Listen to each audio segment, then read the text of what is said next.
Welcome to Atlanta Tarot. This is the tarot forecast for Aquarius for the month of September, including late August 2023. So Aquarius, we are in the sign of Virgo.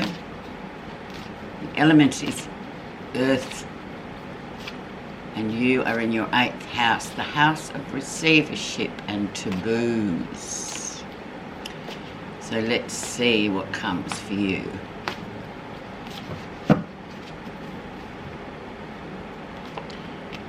So receivership basically means when you are on the receiving end, obviously, of money, of all sorts of things that almost have been owed to you. They come back to you in this 4-week cycle.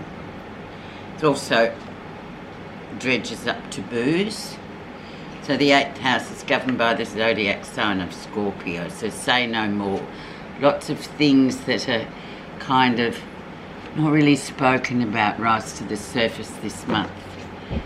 They become prominent. Sex, drugs, rock and roll, all that kind of thing. Anything that sort of we don't, in our cultures, don't really talk about still. Because it's just like not done. Okay. The energy is the Knight of Pentacles. Perfect. Knight of Pentacles is a slow-moving energy, and it belongs to the sign of Virgo. So, and we are in the sign of Virgo. So there you go. Slow-moving energy this month. So don't expect anything to be going at speed this month, Aquarius. Settle in for that. Where you are right now. And we have the sun. So the sun is the illuminator, so you will see everything for how it is, warts and all, Aquarius. So really the fine-tooth comb comes out when the sun's around. It's a very good card for health and wealth, and it's a yes answer card, so it's a really nice card to have, but it does illuminate all the flaws that may be lurking that one doesn't see immediately.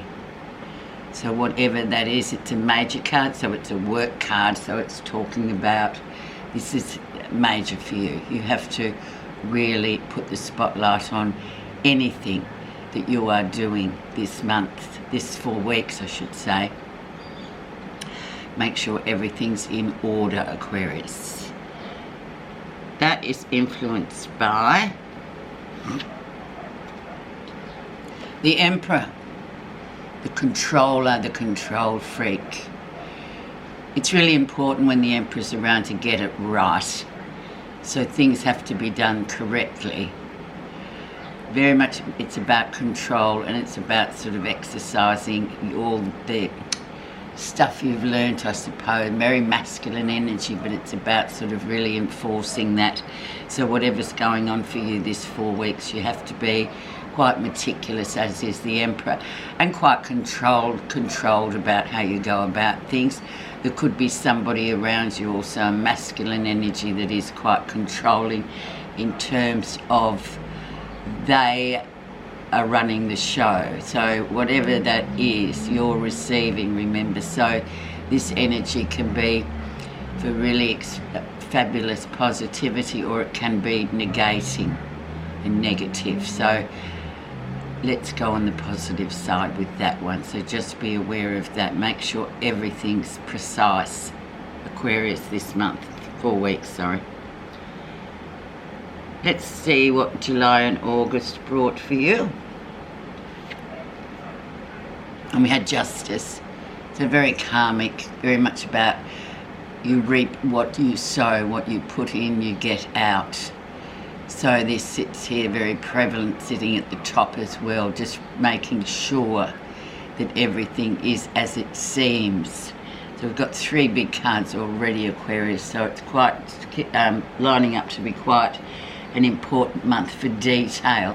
Funnily enough, we are in Virgo, and it's all about the detail. And it's all about moving slowly through a project, no rushing, no cutting corners. Because karmically this will come back to bite you if it's not done correctly.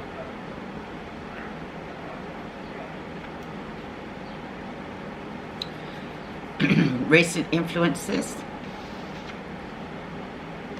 And we have the Page of Pentacles here, which is sort of a great card, really. It's the beginning of something new. It's the spark. It's the seed that will grow to a seedling and the sap and then a tree. So it's very important to feed and grow this. But as we've seen already with the first 3 major cards that you've got, and this is a minor, obviously, that it's really so important to get everything correct this month. Details are everything. And this investment, or whatever this is for you, usually is an investment because it's pentacles, so it's money, it's material, it's something, you know, of worth. So one must get it right, starting at the very beginning, so we don't get, you know, tripped up along the way later because something was overlooked. But very fortuitous at the same time. The lesson you'll be learning. The High Priestess. It's all about keeping your own counsel. It's all about also partnerships, a very bonded partnership, very sort of soulmate-ish partnerships. Things haven't come to the surface yet with the High Priestess, but they're waiting to surface, really. So it's about keeping your own counsel, number 1. Number 2, strong partnerships of a very sort of spiritual nature. Very female energy once again, but very much things will play out exactly how they're meant to with the High Priestess. But you need to keep your own counsel. And whoever you're with at the moment, this is really quite important for you, what's going on. It's important to get it right. And follow your intuition. It's highly intuitive.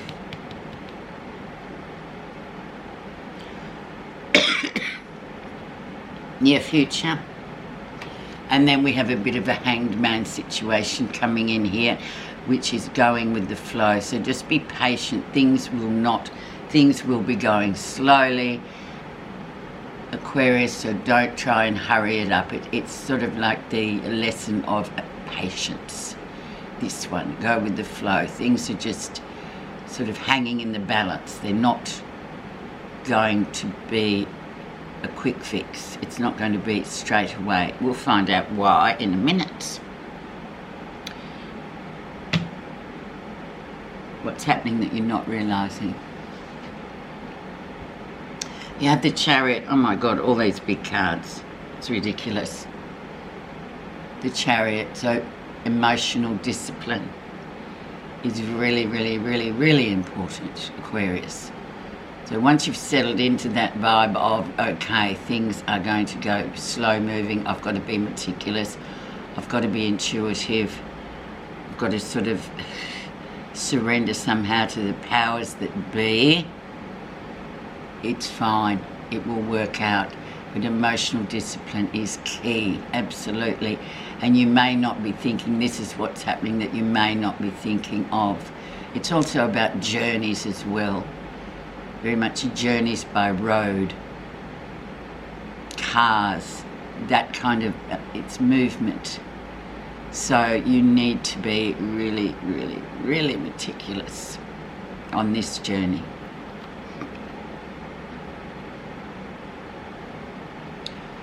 How others see you.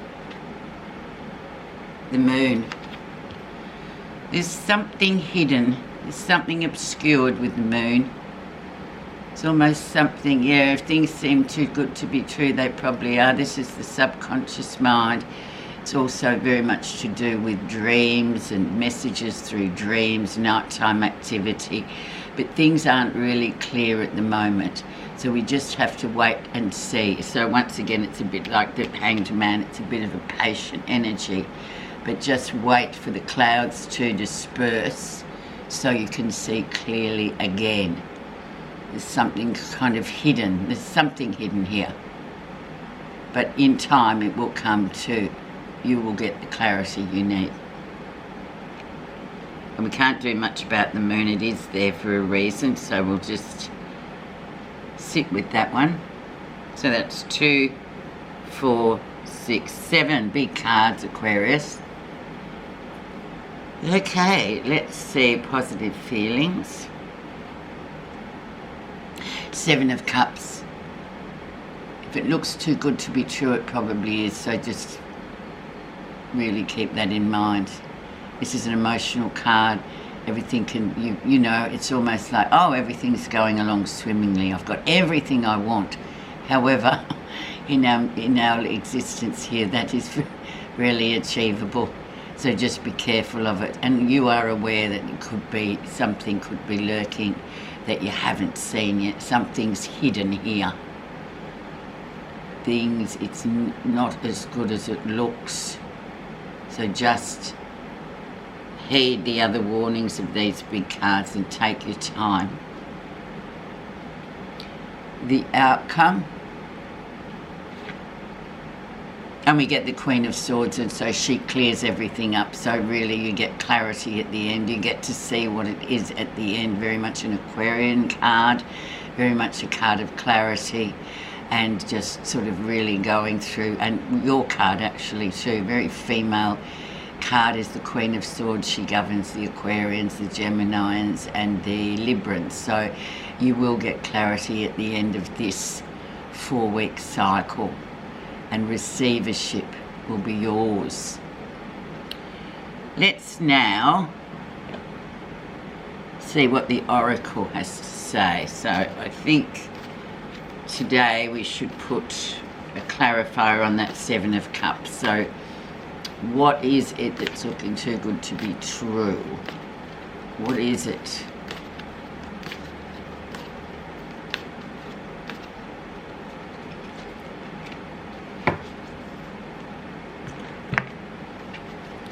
So we'll unveil it. It's the Queen. Woman, fertility, feminine power, sexuality, friendships. Number 4. Let's see how this comes out.